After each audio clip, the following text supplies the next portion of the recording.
네, 보통 뭐 우리가 이제 전통적으로 생각을 하면 서울 안에서도 고가 아파트들이 이제 많이 올라갔었죠. 이제 거기에 비해서 상대적으로 이제 저가 아파트들은 뭐 거의 보합 쪽이거나 아니면 이제 올라도 상대적으로 이제 조금 올라가는 게 이제 조금 일반적인 이제 분위기였어요. 물론 이거는 그 뭐 서울뿐만 아니라 뭐 전국적으로 이제 뭐 이런 것들이 많이 있어서 이제 보통 이것을 보고 부동산 시장의 양극화다 뭐 이런 얘기를 이제 많이 하죠. 이제 많이 이제 격차가 벌어지기 때문에. 그런데 최근에 이제 서울 부동산 시장만 놓고 본다라면 이런 이야기가 정말 무색할 정도로 그렇죠. 오히려 지금 서울 시장에서는 저가 아파트가 부동산 시장을 상승 견인한다든지 떠받쳐주고 있는 뭐 이런 분위기라고 할 정도로 정말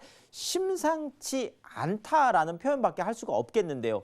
뭐 이런 거죠. 올 초만 하더라도 지금 뭐 우리가 보통 얘기 많이 하는 노도강, 그러니까 노원이나 도봉이나 강북 또 금관구에서 금천이나 관악구로 이런 쪽 지역들에 있었던 보통 우리가 한 84제곱 33평 한 6억에서 7억 정도로 알고 있었던 아파트들, 아마 올 봄쯤에 집을 살까 말까 하고 알아보셨던 분들은 지금 현장에 가서 집을 다시 한번 살았겠다고 확인을 해보면 정말 깜짝깜짝 놀라실 텐데요. 그게 바로 요 몇 개월 사이에 거의 1억에서 2억 정도는 거의 대부분이 다 올랐고 많게는 뭐 한 2, 3억까지 올라서 최근에 거의 뭐 9억이 넘어가고 10억이 넘어가는, 이러다 보니까 이제는 저가 아파트라는 표현을 쓰기도 그렇죠.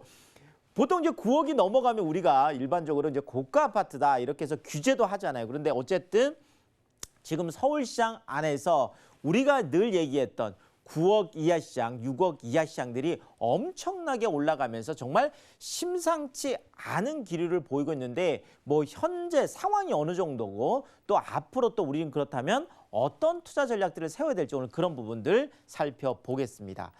자, 일단 고가 아파트, 물론 고가 아파트도 많이 올랐습니다. 그렇죠. 자, 그렇지만 저가 아파트는 어느 정도만 올라도 상승률로 보면 고가 아파트보다 훨씬 더 이렇게 많이 올라가요. 상승률 자체가 그렇잖아요. 그래서 최근에는 오히려 고가 아파트보다 저가 아파트 상승률이 지금 높은 이런 것들을 보이고 있는데, 자, 전국적으로 보자면 전국적으로는 아직도 저가 아파트는 제자리에 있습니다. 뭐 작년하고 이제 올해 그 평균 매매가를 지금 저가 아파트 쪽에서 비교를 해보자면, 우리가 저가라고 하면 보통 우리가 아파트 가격이나 부동산 가격을 1분위에서 5분위까지 나눕니다. 그래서 하위 쪽에 있는 20%, 그러니까 80등에서 100등까지를 우리가 보통 1분위다 이렇게 얘기하고, 상위 20%, 그러니까 1등부터 20등까지를 우리가 5분위다 이렇게 얘기를 하는데요. 그러니까 보통 우리가 저가 아파트라 그러면 1분위, 하위 쪽에 20%나 아니면 2분위, 하위 쪽에 한 40%까지 이쪽으로 우리가 이제 저가 아파트다 이렇게 얘기하는데, 지금 저가 아파트 같은 경우에는 작년하고 비교를 해보면 제자리, 실질적으로 퍼센트로는 0.00%가 나왔는데요. 이거를 더 구체적으로 보자면 마이너스 한 4만 원 정도 이렇게 나왔습니다. 물론 뭐 몇 억 단위에서 마이너스 4만 원이니까 유의미하지 않은 상승률이어서 그냥 0.00% 제자리다라고 하지만, 실질적으로는 오히려 뭐 아주 미세하지만 오히려 좀 떨어진 이런 모습들을 보이는 게 이제 일반적이라는 거죠. 자, 그런데 고가 아파트, 그러니까 상위 쪽에 20%, 뭐 아니면 상위 쪽에 30%, 40% 쪽에 들어가는 이런 고가 아파트 같은 경우에는 거의 24%가 상승을 했습니다. 그러니까 지금 저가 아파트 1분위 쪽은 거의 한 마이너스 4만 원까지 나오는데, 고가 아파트는 전국적으로 보더라도 24%가 이렇게 늘어났으니까, 그렇죠. 당연히 이러니까 전국의 아파트 가격 5분위 배율이라는 게 있는데요. 쉽게 말씀드리면 이거예요.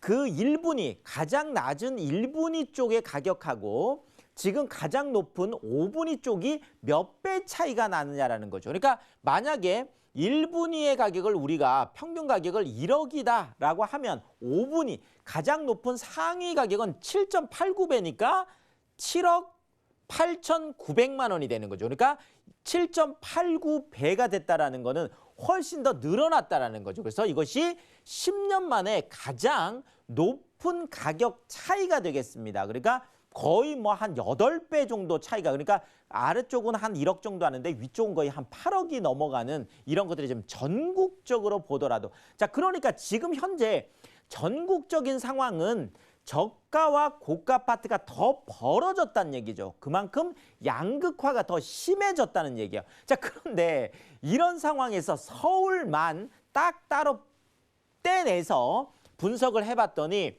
서울은 고가 아파트가, 그러니까 거의 5분위 쪽에 상위 20% 정도가 지금 요거는 한 2년 정도를 추적해서 지금 분석을 한 건데요. 약 한 22% 정도가 최근에 한 2년 동안 22% 정도가 올랐는데 하위 쪽 같은 경우에는 오히려 저가 아파트들은 38%나 뛰었다. 그러니까 그렇죠. 지금 뭐 서울 같으면 오히려 저가 아파트 전성시대다라고 할 정도로 지금까지 계속 보합이나 오히려 상대적으로 떨어졌던 것들이 오히려 지금 엄청나게 지금 올라가고 있는 모습들이 지금 뭐 이렇게 통계로도 좀 나타나고 있는 모습을 볼 수가 있겠습니다. 자, 이러다 보니까요. 올해 가장 많이 올라간 서울 25개 자치구 중에서 놀랍게도 그러니까 1월부터 8월까지 이렇게 분석을 해보면은요. 1월부터 8월까지 가장 많이 올라간 곳이 놀랍게도 바로 구로구가 되겠습니다. 전통적으로 지금 구로구 같은 곳들은 그렇게 부동산 가격이 많이 올라갔던 곳들은 아니거든요. 그런데 최근 지금 1, 2년 사이에 엄청나게 지금 올라가서 지금 1월부터 8월까지를 순서대로 쭉 나열을 해보면 구로구가 가장 많이 올라갔고요. 그 다음에 강북구, 그 다음에 노원구, 그 다음에 도봉구, 그 다음에 관악구. 자, 우리가 쭉 보더라도 이쪽 지역들은 지금까지 그렇게 많이 올라갔던 지역들이 아니잖아요. 자, 그런데 구로, 강북, 노원, 도봉, 관악, 물론 동대문하고 영등포도 많이 올라갔습니다. 여기에다가 금천까지. 그러니까 늘 제가 말씀드렸던 그렇죠. 그 다음에 그 다음에 강북, 그렇죠. 노도 강이 거의 뭐 그러니까 넘버 5, 5위 안에 지금 들어가 있고 늘 또 말씀드리는 금천, 그렇죠. 관, 구, 그렇죠.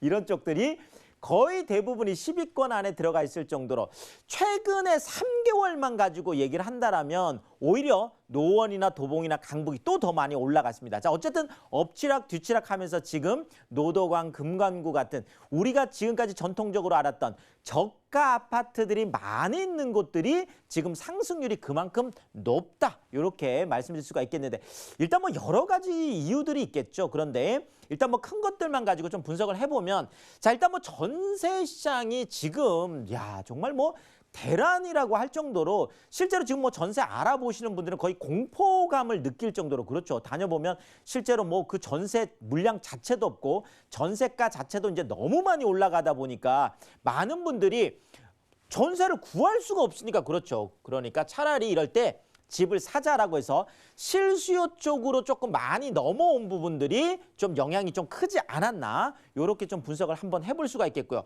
자, 또 하나는 바로 이 키 맞추기가 되겠습니다. 자, 그동안 서울 안에서 엄청나게 고가 아파트들이 많이 올라갔어요. 그렇죠. 뭐 정말 33평이 35억 7천이 갈 정도니까 뭐 정말 어마어마하잖아요. 뭐 30억이 넘어가고 20억이 넘어가는 이런 시장이다 보니까 지금까지 10억 이하 쪽에 머물러 있던 아파트들이 뭐 우리도 좀 그렇죠. 올라가 보자 이렇게 하면서 키 맞추기를 하는데 보통 내가 키 맞추기를 하고 싶어도 예를 들면 한 6억 정도 됐던 아파트를 7억에 호가를 내놨죠. 자, 그러면 이 호가에 대해서 시장에서 받아주지 않으면 이것이 더 올라가지 못합니다. 그런데 6억이었던 아파트를 7억의 호가를 내놨는데 이것을 매수 쪽에서 받아주기 시작했다라는 거죠. 그러면 이제 계속 올라가는 거거든요. 결국은 키 맞추기 호가가 실거래가로 되면서 지금 올라가고 있는 이런 쪽. 그것을 지금 받아주고 있는 세대들이 말 그대로 2030 세대들. 그러니까 돈은 많이는 없지만 그래도 뭔가 지금 아니면 내 집 마련을 하기 어렵다. 그러면서도 청약 시장에서는 가점이 낮아서 진입할 수 없는 이런 세대들이 지금 계속 패닉 바잉, 이런저런 공포 속에서 지금 많이 매수를 하는 이러면서 연일 신고가를 쓸 수밖에 없는 상황들이 될 수밖에 없다는 지금 상황 자체가 그렇습니다. 자, 그리고 이런 것들이 지금 실제 나타나고 있는데 전용 84제곱미터가요. 24개 자치구 그러니까 거의 25개구 중에서 지금 도봉구 제외하고는 서울의 모든 자치구의 84제곱미터 33평이 모두 10억을 넘었습니다. 그래서 10억 클럽에 대부분이 다 가입. 자, 근데 도봉 같은 경우에도 지금 창동에 있는 동아청솔 아파트라는 건데 이게 지금 84제곱미터가 최근에 8억 8천에 거래가 되는데 실제 현장에서는 9억까지 지금 확인이 되고 있습니다. 자, 그래서 지금 거의 뭐 9억이니까 거의 10억도 턱 밑까지 와 있어서 곧 이제 서울의 모든 25개 자치구가 84제곱미터는 다 10억을 넘어가는 10억 클럽에 지금 넘어가는 이런 상황이 되고 있죠. 자, 이 가격 상승세가 계속 현재 진행형이다 보니까 10억 클럽 단지들이 계속 늘어날 수밖에 없겠다라는 거죠. 자, 서울 안에서 이런 일이 일어나니까요. 바로 이런 10억 클럽 증가세가 확산이 되고 있습니다. 외곽으로. 그래서 최근에 지금 미사 같은 경우도 그렇고 평촌 같은 경우도 그렇고 지금 10억 넘어가는 곳들이 지금 계속 지금 나타나고 있죠. 실거래가가. 자, 구리 같은 경우에도 그렇죠. 지금 전용 84제곱미터 지금 그 인창동에 있는 이편안이나 바로 그 아파트인데요. 최근에 이게 실거래가 한 9억 3천까지 됐어요. 그러다 보니까 호가가 지금 11억이 지금 넘어가고 있어서 뭐 지금 미사, 평촌, 구리 뭐 여기에다가 세종까지 그렇죠. 세종까지 지금 109제곱미터 같은 경우에는 15억 7천을 넘어섰습니다. 야, 정말 강남에서도 이게 15억 그렇죠. 지금 10억 넘어가면 대출이 한 푼도 안 했는데 이게 지금 올 지금 초만 제가 기억하기로 한 11억 한 12억 하던 거거든요. 지금 최근에 한 4억 정도가 올라갔어요. 여기에다가 전용 84제곱미터 33평은 11억에 실거래가 돼서 정말 이제는 대부분 지역들이 10억 클럽을 쭉쭉 들어서고 있습니다. 자, 이 서울 저가 아파트 전성시대 언제까지 갈까요? 자, 일단 가성비 그러니까 지금 느끼기에는 실질적으로 지금 올라가는 곳들이 가보면 최근에는 많은 개발 호재들도 있고 지역 인프라들도 굉장히 좋아졌습니다. 자, 그러니까 가격 대비 성능을 봐도 괜찮은 거죠. 자, 직장 가까운 곳들이 많아요. 이러다 보니까 이런 동북권과 서남권 쪽에서 집중 매수가 이루어지고 있죠. 이것이 대부분이 실수요가 쏠림이고 그러다 보니까 서울 저가 아파트도 똘똘한 한 채 대접을 받고 있다. 그러니까 경기권이라든지 인천권에서 보자면 또 지방광역권에서 보자면 서울에 있는 이런 우리가 보통 저가 쪽이라는 봤던 것도 이제는 똘똘한 한 채다. 이렇게 보여진다. 서울 안에 있는 거라면 이제는 똘똘한 한 채다. 이렇게 보여진다라는 거죠. 자, 이러다 보니까 2년 전에 알아보셨던 분들은 2억이 올랐고 1년 전에 알아보셨던 분들은 1억이 올리다 보니까 결국은 이런 학습 효과들이 하반기에도 계속 지속되다 보니까 그렇다라면 지금이라도 집을 살 때가 아닌가 해서 계속 이런 현상들이 나타나고 있고 계속 뭐 저가 쪽의 상승세는 계속 좀 유지될 가능성이 높거든요. 그래서 올 하반기에도 계속 올라갈 가능성이 아직까지는 좀 있다. 이렇게 전망을 해드리겠습니다.